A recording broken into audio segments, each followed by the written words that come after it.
Hello good morning दोस्तों, मैं जयस राजपूत आप लोग का अभ्यर्थ पर नौकरी में स्वागत करता हूँ। हमेशा की तरह आज मैं फिर आप लोग के सामने हाजिर हूँ।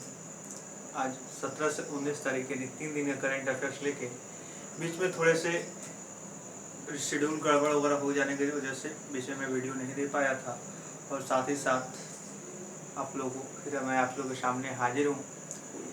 कुछ बच्चों के कमेंट्स जो हमको मोटिवेट करते रहते हैं, उन्हीं के लिए फिर आप लोगों के सामने। तो आप लोग अगर चैनल पे नए देख रहे हैं, सब्सक्राइब नहीं किए हैं तो सब्सक्राइब कर दीजिएगा और अपने दोस्तों में शेयर कर दीजिएगा। ठीक है, तो चलिए हम लोग शुरू करते हैं आज की न्यूज से। फर्स्ट न्यूज बैंक से है। इसका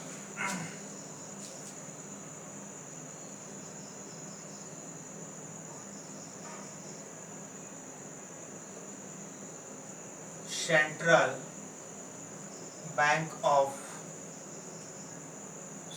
बैंक ऑफ द ईयर 2020 में यहाँ लिख देता हूँ 2020। Central bank of the year 2020 किसको दिया गया? तो बैंक ऑफ घाना को दिया गया। बैंक ऑफ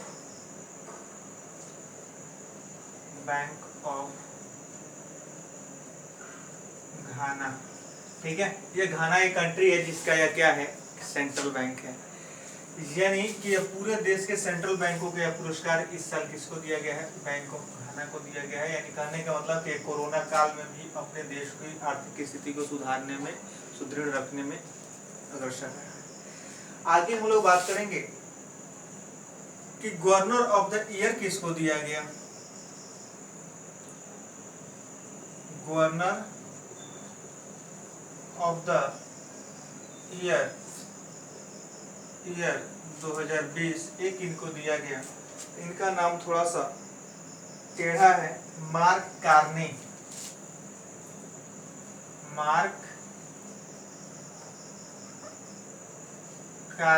इनका नाम है और इनको दिया गया। और यह जो है कहाँ से है? तो इंग्लैंड से है। ठीक है, इंग्लैंड के सेंट्रल बैंक के अध्यक्ष है कौन? Mark Carney. यह जो संस्करण था 2020 का इस पुरस्कार का, ठीक है, यह 7वां संस्करण है। तो आपको याद रखना है 7वां संस्करण है। अब बात करते हैं थोड़ा सा एक और कि बैंक ऑफ घाना के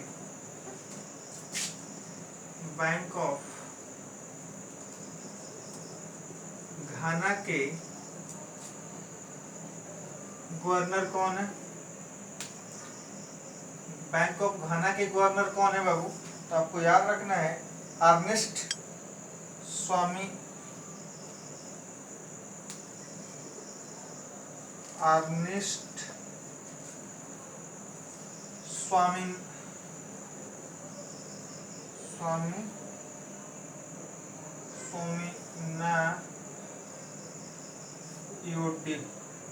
ठीक है, आपको याद रखना है कि बैंक ऑफ घाना के गवर्नर कौन है? तो अर्नेस्ट स्वामीनाथन। ठीक है, इनका नाम है। अब बात करते हैं माइक्रोसॉफ्ट और AICTE ने माइक्रोसॉफ्ट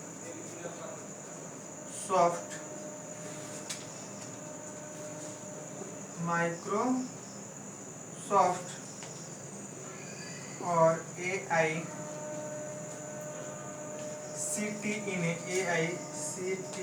ने छात्रों और शिक्षकों को सशक्त बनाने के लिए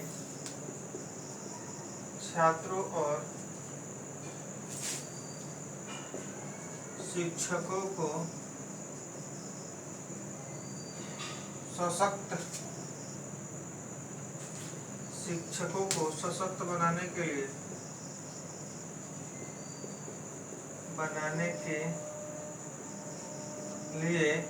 ठीक है, क्या किया है? MOU साइन किया है। बस आपको यही याद रखना। चलिए, माइक्रोसॉफ्ट और AICTE ने क्या किया? छात्रों और शिक्षकों को क्या करने के लिए?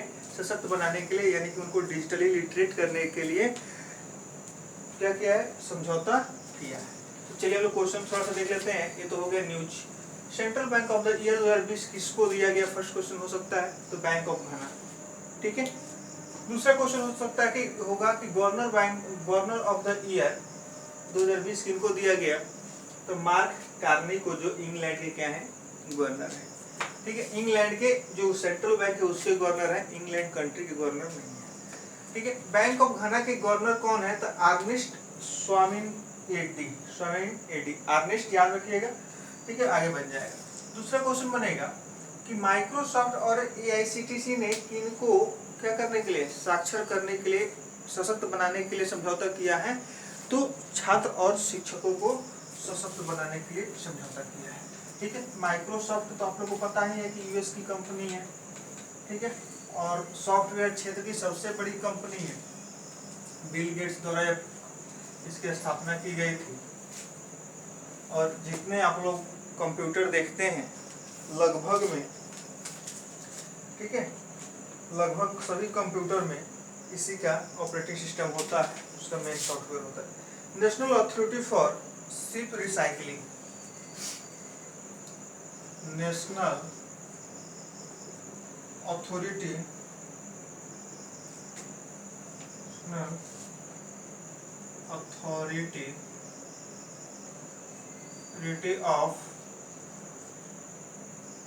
authority for ship recycling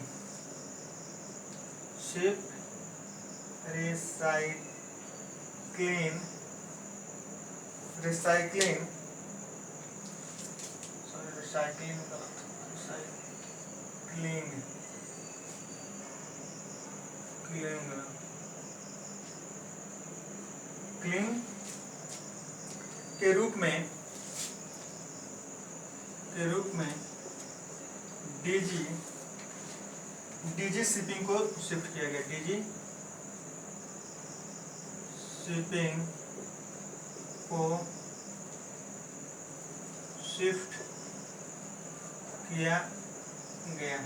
यहाँ से क्वेश्चन बनेगा कि national authority for ship recycling के लिए किसको फिक्स किया गया, किसको सेट किया गया, तो डीजी शिपिंग को शिफ्ट किया गया। ठीक है, डीजी शिपिंग को शिफ्ट किया गया। अब बात करते हैं कि डीजी शिपिंग जो संस्था होगी, इसका हेडक्वार्टर होगा गांधीनगर। गांधीनगर का है बाबू, गुजरात में। ठीक है, और यहाँ से शिपिंग की जब बात हो रही है तो कैबिनेट में शिपिंग के मिनिस्टर कौन है, कैबिनेट में मंत्रालय किनके अधीन है, तो नितिन जयराम गडकरी के अधीन है। और अगर स्वतंत्र प्रभार या राज्य मंत्री की बात किया जाए स्वतंत्र प्रभार में, ठीक है, तो मनसुख मंडाविया, ठीक है, मनसुख मंडाविया इसके। चलिए आगे बात करते हैं लोग। किशोर भिमानी का निधन हो गया, किशोर भिमानी का निधन हो गया, भिमानी का निधन हो गया। तो ये क्या थे बाबू, बहुत सिंपल क्वेश्चन है, क्रिकेट पत्रकार थे। ठीक है, सिंपल याद रखना है, क्या थे, क्रिकेट पत्रकार थे। दूसरे न्यूज की तरफ चलते हैं। कैमुदी मुंशी का निधन हो गया, कैमुदी मुंशी का निधन हो गया।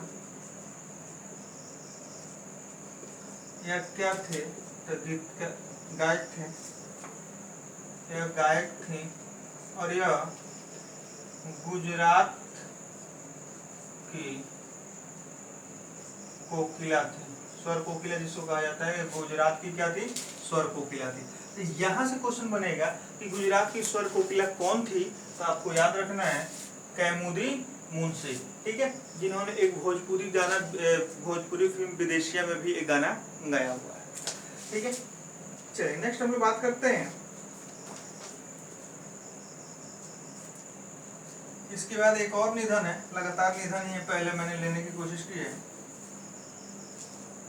अकीतम, इनका नाम देखिए कितना टेढ़ा है, अकीतम अच्युतन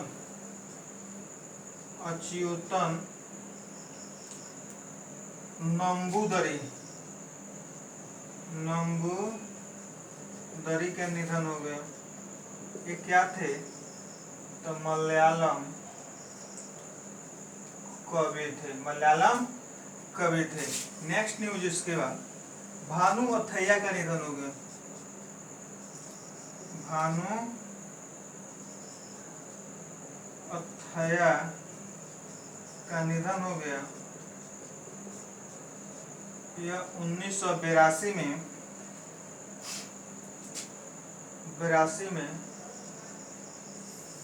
ऑस्कर पुरस्कार इनको मिला था। ठीक है, एक क्वेश्चन बहुत VBI है। आप बैंक की तैयारी कर रहे हो, चाहे रेलवे की तैयारी कर रहे हो, चाहे UPSC BPSC कुछ भी की तैयारी कर रहे हैं और वीडियो देख रहे हैं, तो एक चीज याद रखिएगा कि भानु अथैया का निधन हो गया और यह जो भारत की पहली महिला है जिनको क्या मिला था? ऑस्कर पुरस्कार से नवाजा गया था। ठीक है, कब? 1982 में। किस फिल्म में के लिए? तो गांधी फिल्म में कॉस्ट्यूम डिजाइनिंग के लिए। ठीक है, यानी कपड़ा वगैरह जो पहनाया जाता है, ठीक है, उसको कॉस्ट्यूम डिजाइनर या कहा जाता है। ठीक है, तो उसके लिए इनको मिला था। तो आपको याद रखना है क्योंकि ये क्वेश्चन एकदम आना ही आना है, ना आने का सवाल ही नहीं है। ठीक है, चलिए नेक्स्ट हम लोग बात करते हैं वर्ल्ड फूड डे 16 अक्टूबर को मनाया जाता है। हम लोग बात कर लिए थे वर्ल्ड फूड डे 16 अक्टूबर को मनाया जाता है। वर्ल्ड फूड डे 16 अक्टूबर को मनाया जाता है। इसका इस साल का विषय था 2020 का विषय था grow nourish GROW grow nourish NOURISH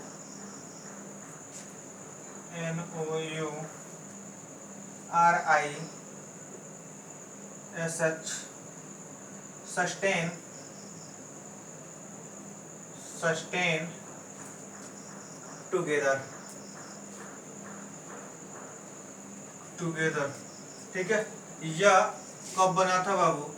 तो 1945 में, यानी कि वर्ल्ड फूड ऑर्गेनाइजेशन WFO की स्थापना हुई थी 1945 में और इसकी 75वीं वर्षगांठ इस साल मनाई गई है। इसका डिटेल देखने के लिए आप लोग पिछले यानी कि 16 तारीख वाला वीडियो देख लीजिएगा। ठीक है, तो अब बात करते हैं कि इसके लिए इसमें मोदी जी ने क्या किया है। 2023 को, ठीक है, अंतर्राष्ट्रीय बाजरा वर्ष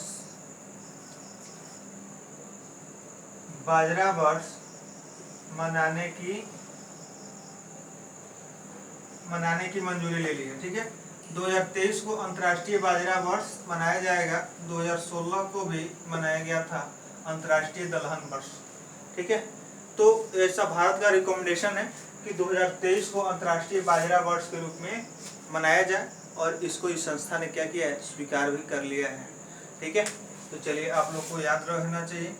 नेक्स्ट हम लोग बात करते हैं NTPC के CMD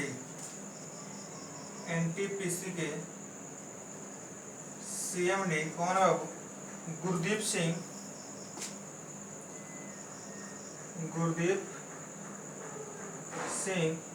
को 5 साल के लिए क्या कर दिया गया है? इनके कार्यकाल को बढ़ा दिया गया है। ठीक है, किनके कार्यकाल को बढ़ाया गया है?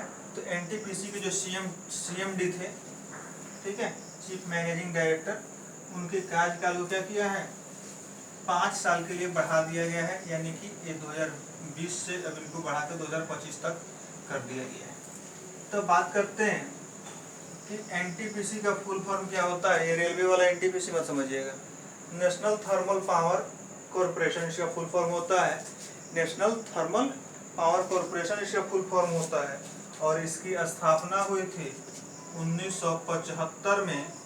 इसका हेडक्वार्टर है नई दिल्ली में। तो मेरे ख्याल से एनटीपीसी से इतना ज़्यादा क्वेश्चन, इससे ज़्यादा क्वेश्चन बाहर नहीं जाएगा कि एनटीपीसी का हेडक्वार्टर कहाँ है, एनटीपीसी के चेयरमैन कौन, सीएमडी कौन है, या एनटीपीसी की स्थापना कब हुई थी। बस 3 क्वेश्चंस ही एनटीपीसी से बनेंगे। चौथा क्वेश्चन ये भी बन सकता है कि एनटीपीसी का फुल फॉर्म क्या है, तो नेशनल थर्मल पावर कॉरपोरेशन। चलिए आगे हम लोग बात करते हैं international solar alliance. International solar alliance होता है, अलायंस के अध्यक्ष का लेता हूँ, का अध्यक्ष भारत है। ठीक है, इस साल भी इसकी मीटिंग आयोजित की गई और इंटरनेशनल सोलर अलायंस के अध्यक्ष भारत ही है। इसकी स्थापना भी भारत ही द्वारा की गई थी। इसका गुरुग्राम हरियाणा में इसका क्या है, हेडक्वार्टर है। ठीक है, और इसमें इसको भारत को अध्यक्ष बनाने के लिए 53 देशों द्वारा सहमति दिया गया, जिसके आधार पर भारत इस साल भी इसका अध्यक्ष रहेगा। ठीक है, चलिए आगे हम लोग बात करते हैं स्टार्स। बहुत अच्छी न्यूज है, आप लोगों को बस याद रखना है। STARS stars, strengthening teaching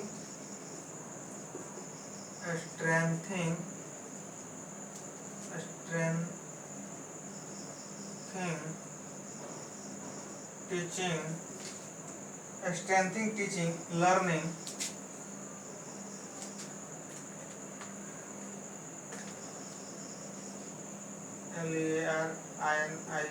learning, strengthening teaching learning and results for results for states, states,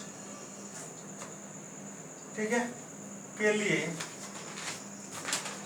को कैबिनेट की मंजूरी मिली है, मंजूरी मिल गई है। ठीक है, किसको, स्टार्स को कैबिनेट की मंजूरी मिल गई है। एक और चीज की मंजूरी मिली है, समीर, SAMEER। ठीक है, यानी कि एक ऐसा ऐप होगा, एक ऐसा पोर्टल होगा जो आपको भारत में हर जगह के एयर पोल्यूशन के बारे में बताएगा। ठीक है, जिसकी घोषणा अभी होने वाली है, अभी कैबिनेट द्वारा अप्रूव नहीं किया गया है, बट यह राज्यसभा टीवी से मुझे इन्फॉर्मेशन मिली, तो मैंने आप लोगों के साथ शेयर कर दी। ठीक है, तो आपको याद रखना है क्या, strengthening teaching learning and results for states, किसके द्वारा, स्टार्स, इसका फुल फॉर्म होगा, वो कैबिनेट ने मंजूरी दे दी है। जिसमें कितने खर्चे होंगे बाबू, तो आपको याद रखना है, खर्चा होगा इस पे 5718 करोड़। ठीक है, जो कि लगभग 500 मिलियन के बराबर, अमेरिकी डॉलर के बराबर होगा। और यह विश्व बैंक बियर कर रहा है, विश्व बैंक ने यह ऋण का समझौता किया। ठीक है, तो यहाँ से याद रखिएगा कि स्टार किसके लिए है, तो टीचिंग और लर्निंग के लिए है। ठीक है, हम लोग पहले भी बात किया कि माइक्रोसॉफ्ट ने क्या किया, भारत में शिक्षकों और छात्रों को कुशल बनाने के लिए समझौता किया। और यहाँ भी वही बात की गई है, टीचिंग लर्निंग के लिए कितना, 5718 करोड़, किसके द्वारा, तो विश्व बैंक द्वारा दिया जाएगा। ठीक है, इसकी अनुमति केंद्र सरकार ने दे दी है। अब बात करते हैं विश्व बैंक की। विश्व बैंक का हेड क्वार्टर आप लोग को याद होगा वाशिंगटन DC में है। डेविड मालपास इसके क्या है, अध्यक्ष के लिए। ठीक है, अध्यक्ष है और 189 कंट्रीज में मेंबर है। ठीक है, 189 कंट्रीज में मेंबर है। नेक्स्ट बात करते हैं फिलिस्तीन शरणार्थियों के लिए।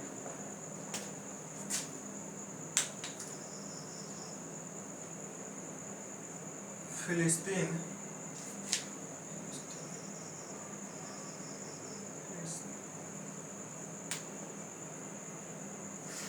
फिलिस्तीन शरणार्थी के लिए भारत ने 1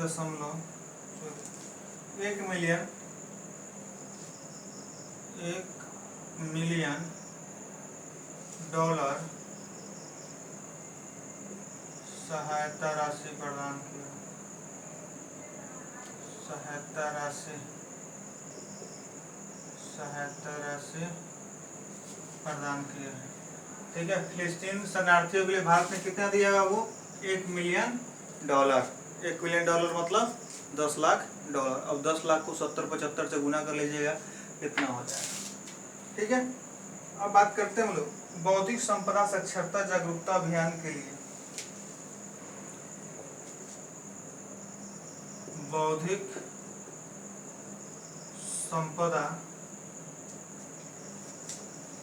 संपदा साक्षरता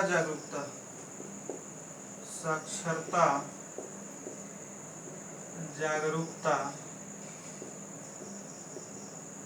के लिए, ठीक है, जागरूकता अभियान के लिए, जागरूकता अभियान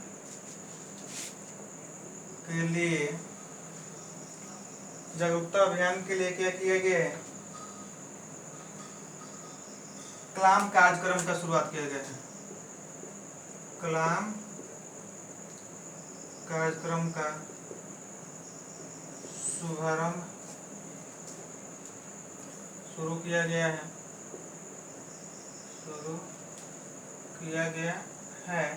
ठीक है, कलाम, लेकिन इस कार्यक्रम का नाम होगा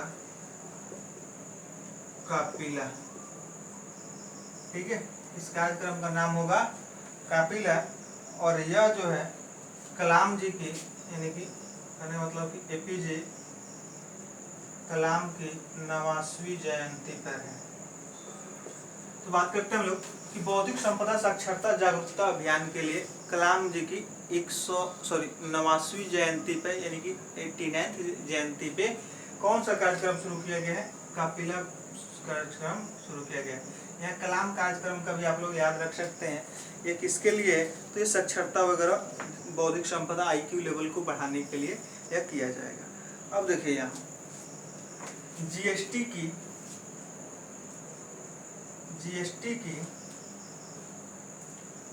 मुआवजे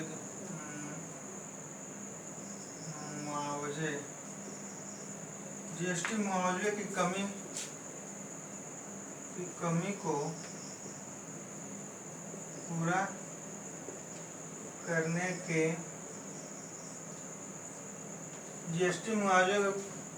कमी को पूरा करने के लिए भारत 1.1 लाख करोड़ का ऋण लेगा, जिससे क्या होगा? अर्थव्यवस्था पे कोई असर नहीं पड़ेगा। कहने का मतलब कि टैक्स कलेक्शन में कमी हुई तो उस कलेक्शन को पूरा करने के लिए, यानी कि जो टैक्स का करने मतलब कि खर्चा का जो हिसाब बन गया था उसको पूरा करने के लिए भारत सरकार क्या करेगा? 1.1 लाख करोड़ का ऋण लेगा। ठीक है, तो यहाँ से क्वेश्चन बनेगा कि जीएसटी मुआवजे को पूरा करने के लिए, जीएसटी मुआवजे की कमी को पूरा करने के लिए भारत सरकार कितने करोड़ का लोन लेगा? तो 1.1 करोड़ का लोन लेगा। अब यह किस संस्था से लिया जाएगा, अभी इसका क्लियरिफिकेशन नहीं हुआ है। ठीक है, ये हो सकता है कि RBI दे दे, हो सकता है कि वर्ल्ड बैंक दे, हो सकता है IMF दे, हो सकता है ADB दे, या कोई भी इंटरनेशनल ऑर्गेनाइजेशन या नेशनल ऑर्गेनाइजेशन ये इतना भरेगा। ठीक है, वो लोन के रूप में होगा, तो आप लोग को याद रखना है। अच्छा, जीएसटी दिवस कब मनाया जाता है? आप लोग कमेंट करके बताइएगा। जीएसटी यानी गुड्स एंड सर्विसेज टैक्स कब मनाया जाता है? माई टाउन माई प्राइड,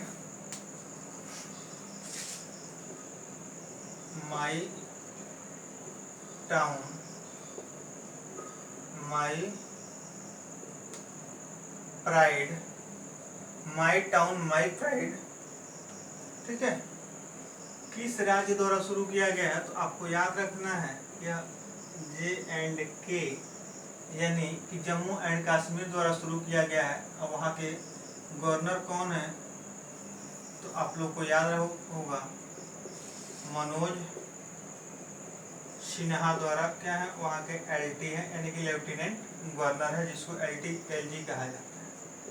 ठीक है, अब बात करते हैं कि माई टाउन माई प्राइड किस यूटी द्वारा शुरू किया गया है, जम्मू एंड कश्मीर द्वारा। और यहाँ के LG कौन है, यानी कि लेफ्टिनेंट गवर्नर कहिए या लेफ्टिनेंट गवर्नर कहिए। ठीक है, कौन है, तो मनोज सिन्हा जी हैं।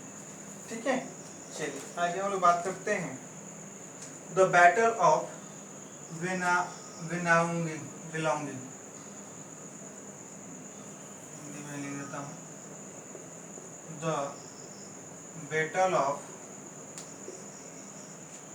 बिलोंगिंग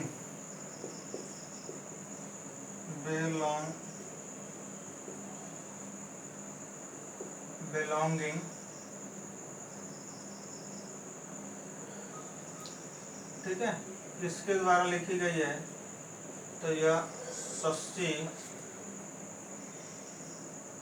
शशि थरूर द्वारा लिखी गई है। ठीक है, द बैटल ऑफ बिलोंगिंग एक कंट्रोवर्सी बुक है जो आज की राजनीति पे आधारित है और देश की अर्थव्यवस्था देशभक्ति पे आधारित है, यानी कि आज के पॉलिटिशियन लोग कैसे उसका मिसयूज करते हैं और एक कैसे देश को होना चाहिए। ये शशि थरूर जी की रचना है और इसके चलते भी फिर कांग्रेस में थोड़ा सा विवाद खड़ा हो गया है कि हमारे पूरे हिस्ट्री को इसमें उजागर न कर दें।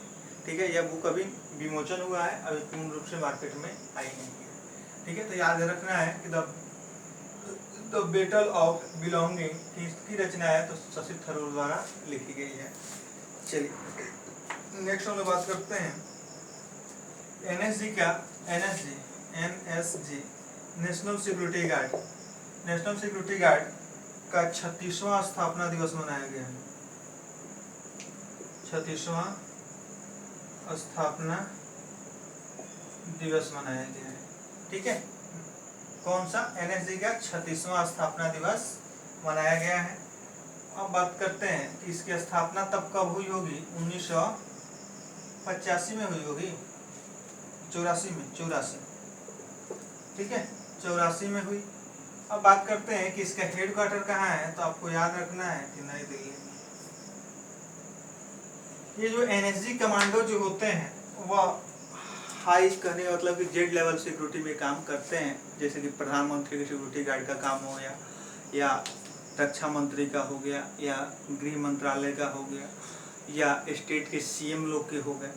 ठीक है, तो उनके साथ ये संस्था मिलके उनकी सुरक्षा का काम करती है, जिसको नेशनल सिक्योरिटी गार्ड कहा जाता है। इसे 1984 में स्थापित किया गया और यह 36वां साल वर्षगांठ मना रही है। इसके अध्यक्ष, अब बात करते हैं, क्वेश्चन यहाँ से भी बन सकता है कि NSG के अध्यक्ष कौन है, तो अनूप कुमार सिंह। ठीक है, NSG के हेड कौन है, तो अनूप कुमार सिंह।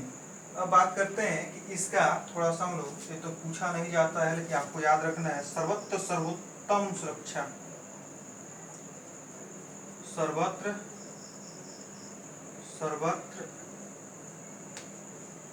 सर्वोत्तम सुरक्षा इसका क्या है, टैगलाइन है, इसका मोटो है। ठीक है, बस आज के लिए इतना ही। वीडियो अगर अच्छा लगा हो तो लाइक और कमेंट जरूर करें, और सब्सक्राइब नहीं किए हैं तो सब्सक्राइब करें। और कहने का मतलब कि चंपारण की धरती से अगर कोई कुछ अच्छा करना चाह रहा है तो सब्सक्राइब करके सहयोग करें, और जितना आप शेयर कर सकते हैं उतना शेयर करें। ठीक है, मोदी जी ने कहा था कि लोकल के लिए वोकल बनिए, तो ऐसा नहीं है कि मैं भी आप लोग के साथ पढ़ा भी हूँ और पढ़ा भी रहा हूँ, तो थोड़ा सा आप लोग का सहयोग चाहिए। जितने आप लोग के दोस्त हैं शेयर करें और अपने दोस्तों से भी सब्सक्राइब करें। ठीक है, जय हिंद।